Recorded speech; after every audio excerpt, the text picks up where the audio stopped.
నిన్న జగన్మోహన్ రెడ్డి గారు సుదీర్ఘంగా దాదాపు 2.5 గంట పైన ప్రెస్ మీట్ పెట్టడం జరిగింది. దాంట్లో కీలకంగా అమరావతి గురించి మాట్లాడటం జరిగింది.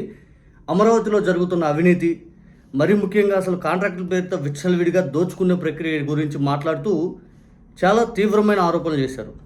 ఒక్కరంటే ఒక్కరు ఈ ప్రభుత్వం తరపున వచ్చి వాటికి సమాధానం చెప్తారేమో ఎదురు చూసాం. ఎక్కడ ఏ ఒక్కరు కూడా సమాధానం చెప్పాల. ఎదురుదాడి దూషణలు తప్పితే. సూపర్ 6 పేరిట మీరు ఇచ్చిన హామీల గురించి అడిగితే ఏమన్నా కనీసం ఈ అమలు దిశగా ఏదైనా చర్యలు తీసుకుంటాము, లేకపోతే ఇదిగో పలానా టైం నుంచి ఇస్తాము అని చెప్తారనుకుంటే అది చెప్పాల. ఎదురుదాడి. ఆ తర్వాత హెల్త్ సెక్టార్ గురించి అడిగితే దానికి సమాధానం లేదు.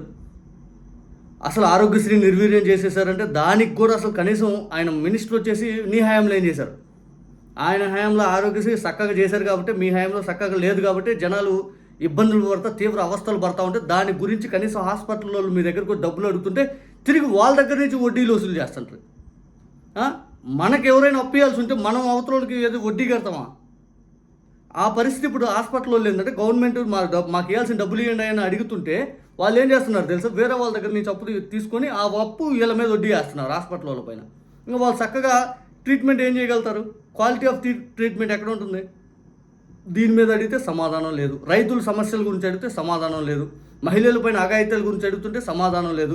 ప్రభుత్వ ఉద్యోగులకు బకాయిలకు సంబంధించి ప్రభుత్వ ఉద్యోగుల ఇబ్బందుల గురించి అడుగుతుంటే సమాధానం లేదు. పోనీ ఏం సమాధానం ఉందా? ఏమంటే ఏమన్నా వీళ్ళు ఏం చెప్పట్లేదా? ఏమన్నా ఇబ్బందులు ఏమన్నా ఉన్నాయి వీళ్ళకి ఏం అయ్యిందని చూస్తే ఎంతసేపు గొడ్డల పార్టీ, తల్లి చెల్లిని బయటేశారు, బాబాయిని చంపేశారు. ఇదే స్లోగన్ ఇదే. ఇంకా నారా లోకేష్ గారు అయితే ఇంకా 2 అడుగులు ముందుకేసి మమ్మల్ని రాజశేఖర రెడ్డి గారు ఏం పీకలేకపోయారు, జగన్ గారు ఏం పీకలేకపోయారంట. మీకు అధికారం ఇచ్చింది ఇది, పెట్రోల్ రేటు ఇదిగో నేను చించుతాను, నేను వస్తే ఆరేస్తాను అన్నారు. ఆ పెట్రోల్ రేట్లు ఇవాళ విచ్చలవిడిగా పెంచేసి మీ ప్రభుత్వం చేస్తున్న విధానం చూస్తుంటే అసలు సమాధానం కూడా రావట్లేదు మీ దగ్గర నుంచి. పోనీ జగన్ గారు ఎవరిది గొడ్డల పార్టీ అయ్యా? మీది ఇదిగో మీ హయాంలో, మీ నాన్నగారి హయాంలో మా కుటుంబం పైన అన్యాయంగా దాడులు చేసి మా కుటుంబాన్ని నాన్న ఇబ్బందులు పెట్టారయ్యా. మా తాతగారిని చంపింది నిజం కదా? మా నాన్నగారు చనిపోవడానికి 4 రోజుల ముందు మీ నాన్నగారు ఏమన్నారు అసెంబ్లీలో?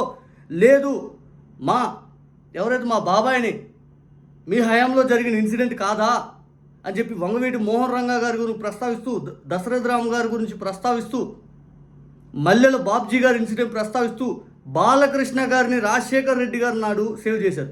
బాలకృష్ణ గారి ఇంట్లో తుపాకులు ఎందుకు పేల్చేశారు? ఇప్పుడు చెప్పండి, ఎవరిది హత్య రాజకీయాలు, ఎవరిది విధానం అని చెప్పి జగన్ గారు అడిగితే దానికి సమాధానం లేదు.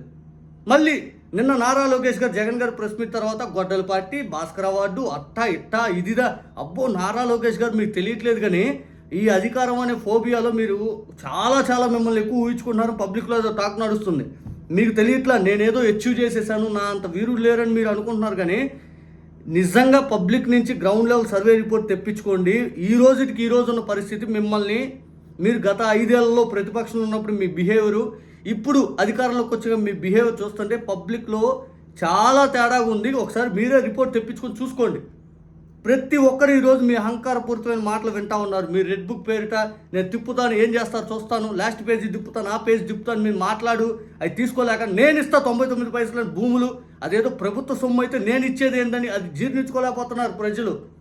ఇష్టానుసార రీతిలో మీరు అధికారం ఇచ్చేలేకి ఇష్టానుసార రీతిలో మీరు మీ ప్రవర్తన చూస్తూ ఉన్నారు. అహంకారపూరితమైన ప్రవర్తన గమనిస్తూ ఉన్నారు. ఇది జనాలు నిజంగా చాలా ఆవేశంతో, ఆగ్రహంతో ఉన్నారు మీ పైన.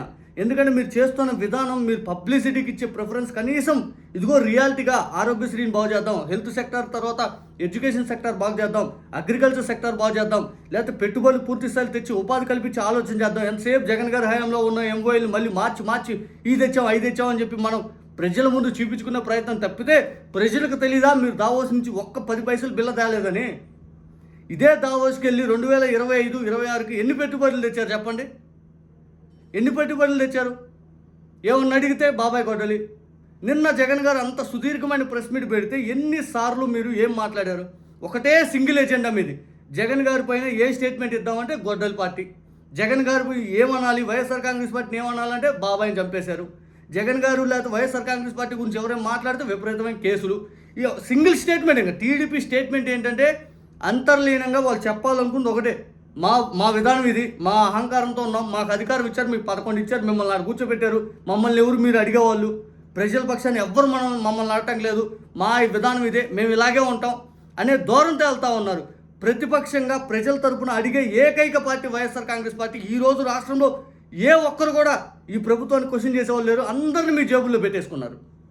పూర్తిగా ప్రజల తరపున అడిగే వ్యక్తి పైన అభాండాలు వేస్తూ ప్రజల పక్షాన్ని ఏ ఒక్కరు కూడా మాట్లాడకూడదని విచ్చలవిడిగా కేసులు పెట్టుకుంటూ ముందుకెళ్తూ ఒక భయభ్రాంతులు గురి చేసే విధానం చేస్తూ ఉన్నారు. ఇది ప్రజలందరూ గమనిస్తూ ఉన్నారు.